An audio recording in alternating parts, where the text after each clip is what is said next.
approaching a neighborhood right off of North Bend Boulevard. The victim is expected to make it. Well, the Boston Marathon bombings changed the life of Erica Brannick, and sometimes she wonders, why me? And then she wonders about her future and what she'll do and be able to do. How about inspire all of us? And it starts right now with ABC 2 News' Christian Schaefer. After the bombings, we began to hear the phrase, Boston strong. It turns out there's some strength here, too. Everyone tells me how strong I am and everything, but a lot of it comes from the support that I get from my family and friends and even, people I don't know that send me gifts still.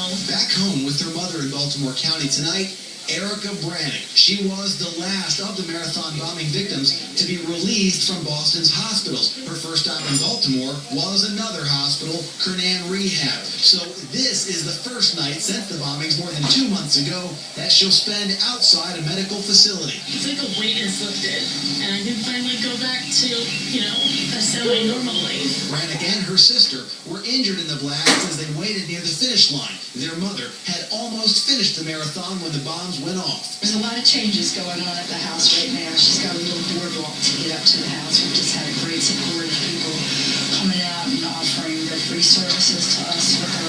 Brannick said her first order of business after leaving the hospital, an IV dose of antibiotics and a nap. Outpatient therapy will continue and more surgeries, all of it aimed at helping Erica Brannick eventually leave her wheelchair behind. I definitely had those moments of thinking, why me, why did this happen to me, but I've gotten to the point where I thought there's something good that's going to come out of this. Brannick says she plans to continue teaching and she wants to finish her master's degree. Her more immediate goal is to be able to walk on crutches by the end of September because one of her friends is getting married.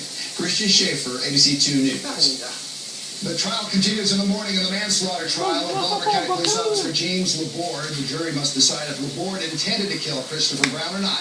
The state argues he meant to kill Brown after he and a bunch of his friends threw rocks in Laborde's home. The defense says Laborde was trying to control Brown and that his death was accidental. The female midshipman who says she was gang raped by 3 members of the Navy's football team is speaking out. She spoke to CNN's Anderson Cooper about being threatened, why she didn't report the abuse, and how she found out about the attack. The next day when I woke up, I noticed that I had bruises on my body, and I just didn't feel right. And then when I got back to school, I started to notice a lot of chatter on social media. What kind of chatter on social media?